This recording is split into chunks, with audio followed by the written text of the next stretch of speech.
Wow, fascinating. So, Kelly, how does space weather actually affect our life here on Earth? Well, Elsie had alluded to the fact that it challenges our technology. So our power grids are sensitive to those currents that can be induced by this, as well as our satellites could also be impacted by these flares or the space weather. And we get some beautiful things too. We get the aurora out of it. Nice. Have you ever seen the aurora? I have. Was absolutely beautiful. I laid on the ground for hours in the snow watching it. So talking about space weather and the activity in our upper atmosphere, how do NOAA and NASA work together to better understand those phenomena? Well, Let's start with, yeah. NOAA is a go-to resource for space weather information. It watches the sun and the Earth 24/7, and it's the nation's official source of forecast warnings and alerts for space weather to help decision makers prevent and mitigate the effects of space weather here on Earth. And in order to do this, we need information, and NOAA works with NASA to design, develop, and deploy space weather operational satellites to safeguard our society. And what's NASA's role? So NASA is a partner with NOAA, and we focus on the science and make sure that we're understanding our star and can do better and better predictions. So scientists use models and the data from all of these satellites in order to better understand space weather. And what are some of the biggest mysteries around space weather? What don't we know about it? Oh, there's so much. I mean, let's start at the sun, right? That's the focus today. Even how to predict flares long term, or those large coronal mass ejections, those billions of tons of material that come off. We don't quite know how to predict them for a long term yet. Well, I'm so glad we have two agencies on the case. Thank you both, Elsa and Kelly. Thank you both for joining us. So, did you know that space weather is also affected by solar eclipses? One citizen science project does experiments during the annular solar eclipse and the total solar eclipse. So, let's learn more about that project. When the moon blocks the sun during a solar eclipse, there is a noticeable impact on Earth's upper atmosphere, known as the ionosphere. These changes can affect radio communications, including amateur radio, also known as ham radio. Ham radio is a way you can talk to people all around the world. You set up a radio and antenna. You talk into the radio sends a signal up to the antenna sends the signal up to the sky. It bounces off of the electrified layer of the sky back down to Earth, where you can talk to the person on the other side. During the 2023 annular eclipse and the 2024 total eclipse, the Ham-Sci Citizen Science Project is inviting ham radio operators to transmit radio signals. The goal is to have people make as many radio contacts as they can with operators in different locations during these celestial events. By recording how strong their radio signals are and how far they go, ham radio operators and scientists can learn about how the ionosphere changes during solar eclipses. Sometimes you can talk around the world, and sometimes you can't. And that's all based on what the ionosphere is doing, what the sun is doing. When it works, and you are able to talk to these faraway places, I find that really magical. To learn how you can participate, follow Do NASA Science on X and Facebook. There are currently ham-sci experiments happening right now across the country, and there'll be more during the total solar eclipse on April 8th, 2024. If you want to learn how to participate, go to hamsci.org. So next, we're thrilled to be joined with the acting director of NASA's Heliophysics Division, Peg Luce. Peg, thank you so much for joining us. Oh, it's such a pleasure. So how are you feeling about the annular eclipse today? Wow, it's happening, and we've been looking forward to this for so long. These are a rare celestial event that people can actually experience the effects of, so it's really exciting. I'm so excited. I am too. So we've been chatting about the sun all morning, but can you tell us in detail what heliophysics is? That is a good question. Many people ask. Heliophysics is actually a word that isn't yet in the dictionary, so we want to put it there. But helio is the sun.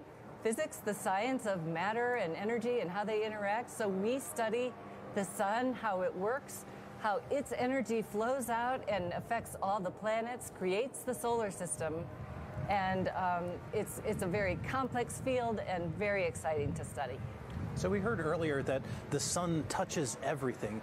Can you describe a little bit about how the sun touches other NASA science disciplines? Yes. So we like to say that heliophysics is really the the science that interfaces and collaborates with all of the other areas of science that NASA studies. For instance, the sun is a star. And it's the only star that we can actually study up close. So for our astrophysics friends, we can learn in detail how our star looks, how it changes, how dynamic it is. So when they're using their tools like James Webb Space Telescope to study distant stars, they have up-close information from what we have learned. And then, of course, the sun's energy flows around all of the planets. It interacts with the Earth. Space weather affects the atmosphere of the Earth. And so it really is a collaborative and exciting field of study. I love that the sun touches everything at NASA. So how does NASA touch everything we have here on Earth? So I like to take this opportunity to remind people about NASA science. So most people, when they think of NASA, they think of astronauts and human spaceflight, which is, of course, so exciting. But NASA science is rewriting the textbooks all the time. We have so many discoveries, and just so much. We have a Parker Solar Probe that is flying through the corona of the sun. We have the Voyagers that are outside the heliosphere. We have so much to learn that I could never even begin to talk about it, but I want to invite people to go to NASA at Home and check it out. You'll get just a little bit of more information about all that NASA science does. It's an exciting time for NASA science. It really is. Yes. Thank you so much, Peg. Thank you. So now let's head back to the eclipse desk in Kerrville, Texas, where they're about to start tracking the start of the annular eclipse across the United States. Thank you, Joy, Michael, and Peg. And Joy, you are absolutely right. Folks, we are moments away from the start of today's annular eclipse in Oregon. Now, I know I'm excited. This will be the first time I've ever witnessed one of these events, and I hope you are too. It'll be my first annular eclipse as well. But Tahira, I was lucky enough to see the 2017 total solar eclipse, and that experience was amazing. So I think we're in for a treat today. So this is going to be a totally new experience for you. It will be, yeah. And so, Gina, actually, you know what? Let's go ahead and see if we can pull up the telescope feed from our friends at Time and Date. Wow. Look at that. San Diego. Oh, San Diego. We've got a live view of San Diego, California right now. What a beautiful partial eclipse. Yeah. I mean, the sun, it's a crescent. Normally we refer to the moon as a crescent moon, but this time it's the sun. And I mean, normally we see, you know, the sun in the sky, the moon in the sky. Occasionally they might be together, but to see them overlapping, it really reminds you that we're a part of this just entire system. I know. And so interplaying together, right? And you can tell, I mean, from this view, you can really appreciate the fact that from our perspective, the moon and the sun seem to look like they're the same size, even though in reality they're not, right? It's incredible. You know what? Right now, let's go ahead and check in with James at our eclipse desk. James, what's the latest? Yeah, hey Tahira, so we have officially kicked off annularity here in the United States. If we look at our Eclipse Explorer, you can see that the area of effect of that annular eclipse has now hit Eugene, Oregon. They should have a phenomenal view there. And just a reminder to all of our viewers who are in that region, the Pacific Northwest, be sure to use your eclipse glasses as you're looking at the sun and the moon above. You should have a beautiful sight at this moment. That's going to last for just a couple minutes, so really take advantage of that big moment. You just saw that view in San Diego. Even if you're outside of this area, you might still have a beautiful view of a partial eclipse. And if I zoom in onto our little area of annularity, you'll notice kind of a couple little bumps and things here, which you might initially think is because it's low resolution. Maybe it's a little bit, low res here, but the inverse is actually true. We actually have an incredible amount of data feeding into our Eclipse Explorer to generate the images and the predictions that you're seeing on your screen. This tool takes into account two unique things.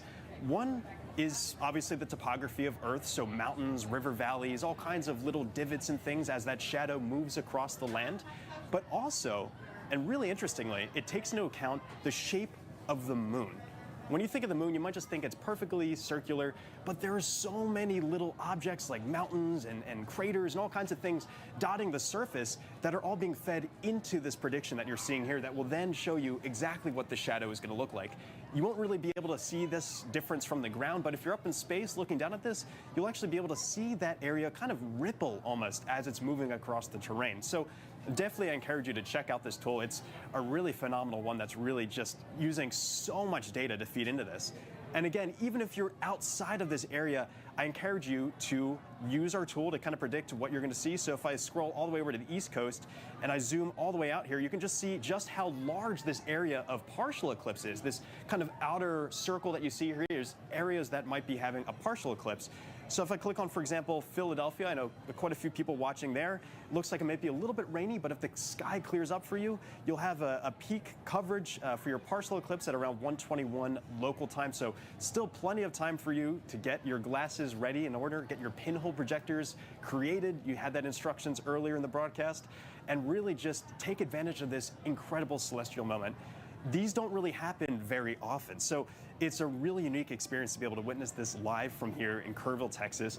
Just a few moments, we'll actually be able to have that view from right here. I can hear the crowd already kind of buzzing. People have all their glasses ready to go, already kind of looking up and observing that partial eclipse. You just saw the coverage in San Diego. This is really sweeping across such a big area of the United States, and it's going to continue to move closer and closer and closer to us. You can see already since I've just started this conversation here, we've already moved away from Eugene, so they are no longer in annularity, and this is continuing to move into parts of Nevada. This will then continue to track further southeast to our friends out in Albuquerque at the Balloon Festival. They'll have a phenomenal view there, intermixed with the balloons and everything. It'll look awesome. And you're also seeing right now our live view of Kerrville, Texas. You can see we're already in pretty good coverage here with the partial eclipse. If I click on a Kerrville on our interactive map, you can see that we're expecting our peak coverage of the annularity to begin at 11:50. And I'll remind you again, if you're using our interactive tool, these are all clickable too. So if you wanted to click onto those and to see exactly what time and exactly what it's going to look like, actually, this is a prediction of what it's going to look like in your neck of the woods. And so actually, the path you're seeing this moon taking is the exact path it's going to look like the moon's taking in real life for you. So that little googly eye is showing that directionality. So for us, the moon has already entered in from kind of above the sun here. It's going to continue tracking down, eventually giving us that incredible ring of fire effect.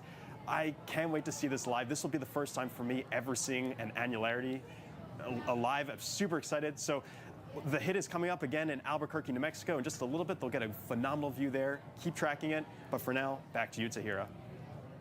Incredible, James. And I mean, I think earlier you said buzzing. Like, Gina, it feels like the town is coming alive. It is. It's starting to get a little colder here. I know, I'm kind of chilly. So, I mean, looking around, you can just see people are kind of lounging back with their safety eclipse glasses and just taking it all in and getting excited for this.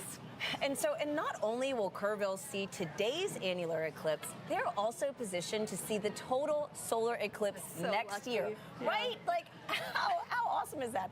And so, folks, let's take a look at how the city has been preparing in the lead up to these special events. Kerrville is the eclipse capital of the state of Texas. It is known as being the capital of the Texas Hill Country. It's the epitome of Texas. Ranches, deer, beautiful streams like the Guadalupe here. Kerrville is very welcoming. It's a wonderful community. Tight-knit, small. It has about 25,000 people. Kerrville is blessed to be in that special square. Not only are we going to witness the annular eclipse in 2023, we're also going to witness the total solar eclipse in 2024. We're talking about crossroads, you know, we get it twice. Two eclipses is coming right here, right where I stand. It's statistically extraordinary. We get two in less than 6 months. Everybody's excited about it. City council, county commissioners, everybody's working diligently to be able to provide safe opportunity for the influx of people. This will be the biggest event in the history of the city, and that's why the city is preparing. We're preparing to make the event enjoyable for everybody who wants to see this tremendous natural phenomena. I think that Kerrville has done an awesome job of preparing, way in advance. It's getting that message out to people to make sure that they're taken care of personally, but then there's the science part of it, letting them know what is an eclipse. And I'm just having a great time going out and talking to civic organizations and clubs and to talk about eclipses. So this will be my 4th and 5th solar eclipses. I've seen total eclipse in Nebraska. I drove 1,200 miles for a little over 2 minutes, and it was well worth it. And just couldn't believe the experience of the eclipse. I mean, it's still just, it literally gives me goosebumps every time I talk about it. It's a visceral, emotional experience that is just, you have to experience it to understand. I thought I knew what it would be like, but I gasped at the sheer wonder. It's going to be a, you're going to hear that intake of air and awe. It was the most beautiful natural thing I've ever seen. So to have an eclipse basically in my backyard is just, it's indescribable. As you can see, the town is alive, preparing for these spectacular moments. Now, Gina, the sun not only impacts us here on Earth, right? That's right, Tahira. So the sun impacts our entire solar system. And in fact, when we explore with NASA, that's something that we have to take into consideration. So I'm glad you said exploring, because I actually just recently learned that the sun even impacts human exploration in the solar system, which I thought was really cool. So let's take a second and see how studying heliophysics is actually helping us prepare for sending humans to the moon and Mars under our Artemis program. NASA has studied the sun and its influence throughout our solar system for decades. The Artemis program will provide a better understanding of solar activity through 2 new missions. Hermes is an instrument package that will monitor space weather from the moon and be placed on NASA's Gateway, an orbital outpost being built for lunar operations and eventually Mars exploration. The dual spacecraft Escapade mission will examine the effects of solar wind on the red planet's atmosphere. Heliophysicists at NASA are working to protect astronauts who will travel to the moon and to Mars by increasing our understanding of the space environment through which they must travel. With safety ever at the forefront, the agency is using spacecraft observations and simulations to better understand space weather. That's a look at your Artemis Moon Minute. Folks, I've learned that it is almost time for Annularity to make its move into Albuquerque, New Mexico. We've got Joy standing by at our other desk, who is going to tell us about an upcoming NASA mission and show us live views from this solar eclipse. Joy, Michael, on a scale of 1 to 10, how excited are you right now? I think I'm about a 20 right now. What about you, Michael? Oh, I am so excited. You can see the light changing. It's getting a little bit chilly. I am so excited. I cannot wait. Yeah. So now we're joined with NASA scientist Dr. Nikki Yall, who's going to tell us about a new sun mission. Firstly, Nikki, how are you feeling today? It is so amazing to be here. I'm so excited to be able to be a part of this festival and witness the annular eclipse. So Nikki, what is the PUNCH mission and what does it stand for? So PUNCH is a NASA Small Explorer. It stands for Polarimeter to Unify the Corona and Heliosphere. So the corona is the outermost atmosphere of the sun. It's the part of the sun that you get to see during a total solar eclipse when the moon totally blocks out the main body of the sun. And then the heliosphere is the bubble carved out by the sun as that corona turns into a solar wind and fills our solar system. So I know that PUNCH has a big outreach effort as well, especially looking at humanity's interaction with the sun and observing the sun. Can you tell us a little bit more about that? Yeah, humanity has been studying the sun and the moon and those different cycles for millennia. And one place where there's a lot of evidence of that studying of the sun is over in Chaco Canyon here in New Mexico. And actually our PUNCH outreach team, some of our PUNCH outreach team is over there in Chaco right now, where there's just so much evidence of ancient and modern sun watching. The ancient sun watching there evidence is on the rock of the sun, there's this petroglyph of what we think might be the 1097 total solar eclipse that actually went right over Chaco Canyon on a path similar to the annular eclipse today. That's and then amazing. Of course, the modern sun watching is what we're all doing here today, and of course our Native American partners on the PUNCH outreach effort that still honor some of their traditional sun watching efforts, and then of course our NASA missions like PUNCH and Parker Solar Probe. That's amazing. And you mentioned Punch shows and studies the sun's atmosphere, the corona. Why do we need to study the sun's atmosphere? The corona is amazing because it is hundreds of times hotter than the photosphere below it, the surface of the sun, the part that we should never look directly at. So that's amazing. That's like if you walked away from a fireplace and it got hundreds of times hotter. Now, we know it has to do with the magnetic fields rooted down in the sun, but we don't know exactly how that energy gets into the corona. So that's one of the things we're really interested in studying. Right, so we're looking at a live shot on camera of this eclipse. We're getting really close to annularity. So what are you looking forward to as a scientist when you think about eclipses and especially with the new mission coming up? Punch is going to be so amazing because it's going to take images of the corona and that plasma as it fills the solar system in regular white light, like we could see it with our eye if our eye were sensitive enough and if the moon always blocked out the main body of the sun. But it doesn't, and that's why we need NASA missions like Punch to do that for us. Fantastic. I can't wait for the mission to launch. Me neither. I'm super excited about it. So we're like we're moments away, minutes away from the annular eclipse here. Nikki, thank you so much for joining us. I hope you enjoy the annular eclipse. Yeah, thank you so much. This has been great. And I hope you keep safe from the wind. The wind has kind of picked up right now. So the skies are clear, the wind has picked up, but we have a clear view of the annular eclipse. So remember, the annular eclipse is moments away from Albuquerque and the sun is never completely covered. So during the eclipse, you have to keep your eclipse glasses on the entire time. You can also use other indirect viewing methods too, like a pinhole projector if you don't have eclipse glasses. So Michael, do you have your glasses ready? I have mine ready. Great. So now let's go to a full screen view of the telescope here in Albuquerque. Wow. Wow. We are minutes away and you can see that the ring of fire is almost here. Yeah, the sun is just egressing over into the moon, or the moon's egressing onto the sun. We're getting closer and closer. The light here on the ground is visibly different, and looking up at the sky, where we see a thumbnail moon. It is, or thumbnail sun. It is gorgeous. Wow. The ring of fire, the almost ring of fire, it looks so sharp and clear with our beautiful skies today.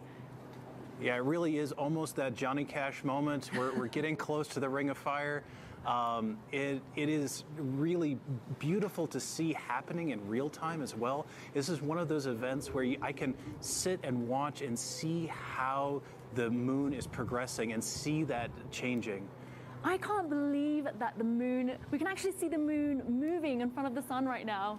You can you can literally see it. It's just incredible. So as we approach annularity, you might be able to see Bailey's beads. These are bright points of light of the sunlight coming through the valleys on the moon itself, right before the annularity begins. You can even hear the crowds in the background. You can just feel the atmosphere building up. Yeah, it is palpable.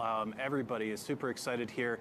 I know I am just thrilled. We are just in the final countdown. You can hear some people starting to cheer and starting to get all pumped up themselves. Wow, the ring of fire is almost here. I'm just going to take my glasses off briefly and you can see the crowd. Everyone is just staring safely at the sun right now. It's just amazing that we're all united looking at this amazing celestial event. And make sure you take a look at the shadows around you. You're going to see these crescent shadows everywhere as different objects create natural pinhole projectors. And so make sure that you do have a moment to take a look at the world around you, because there's a beautiful rings. So let's take a minute and just be quiet and enjoy the view.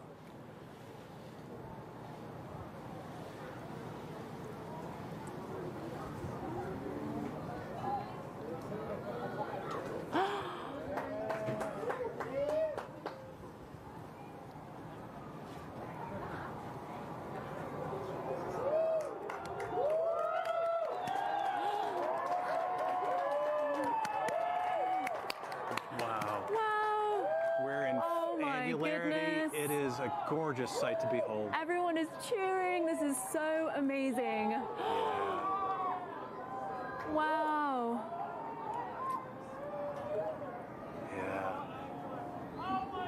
is amazing. You can hear people screaming in the background. People are so excited. And take off your eclipse glasses safely, of course, and make sure you look at the shadows around you, look at how the environment has changed, just make note of this entire event. Wow, this is so amazing.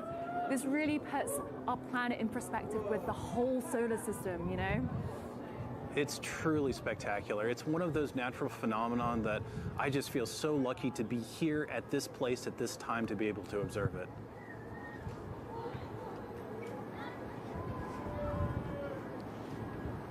Wow, I'm just looking at a tiny pinhole below and I see a little ring, like a little spotlight. This is so cool. You can see ringlets dotting everywhere around here. See people taking pictures of the ground. How are you feeling, Michael? Oh, this is spectacular. You know, we've been preparing for this event for so long to actually be in this moment and to be experiencing it live is just tremendous. Joy, how are you feeling? I'm just in awe, you know, I can feel the temperature drop and this ring of fire feels so long. It's just about 4 minutes long and it feels just incredible that we are seeing moon right in front of the sun right now. So that moon's shadow is traversing across the ground at a few thousand miles an hour, almost Mach 3. So even though it seems like it's lingering, it's actually making really good progress, and pretty soon our colleagues in Kerrville will be seeing annularity too. Wow, and the crowds, everyone is still staring, looking at the annular eclipse. I love that everyone is here together, enjoying this together. Wow. Yeah, you can almost hear a little bit of an awe and reverence among the crowd. Initially, there was a bit of cheering, and then everything got a little bit quieter as people took in the sight. I think that, you know, as people experience this event, it strikes both, you know, personal but also communal, and it's a really beautiful, beautiful event to see. I would say we have about thousands of people in the fiesta today and hundreds on the museum grounds. Everyone is just excited about this eclipse and it's just so lovely to see. I think also what I really love to do is to look at the crowd and see everybody looking up at the sky with their glasses on in the same place. It's just, it's fun to do a little bit of people watching as well. Yes. Wow, this is a perfect ring of fire. It's just so crisp. Yeah, it's fantastic. I'm so excited for the science that is going to be coming out of this too. Of course, I always come back to the science, and this opportunity to have the moon covered to this extent is going to provide us really amazing data about how the sun and moon and Earth how they interact with each other. Oh my goodness, we have about 30 seconds left of annularity here. I just want to absorb this moment. It's so fast and so slow. Definitely. Wow, what a sight.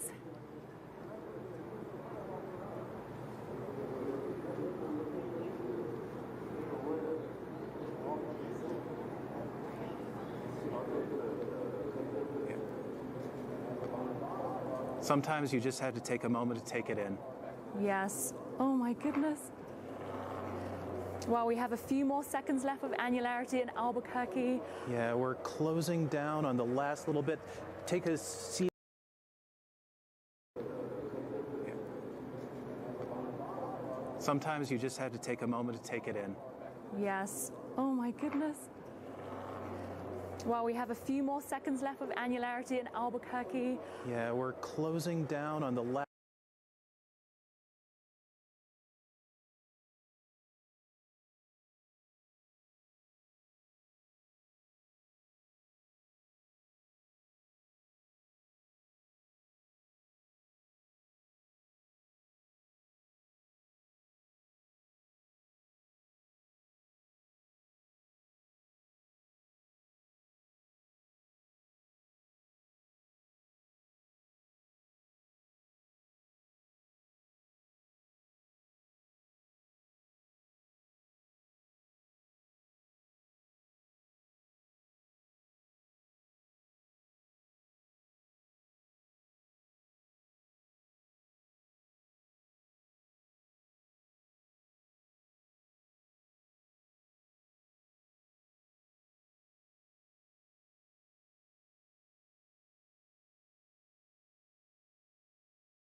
What's up, chat? What's up?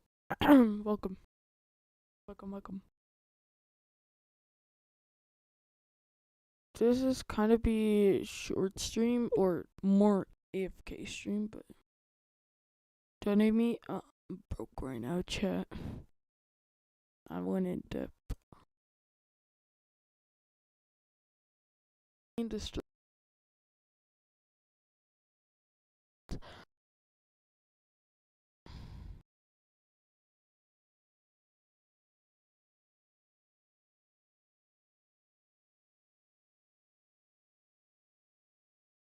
See, my voice chat is here. Let's see.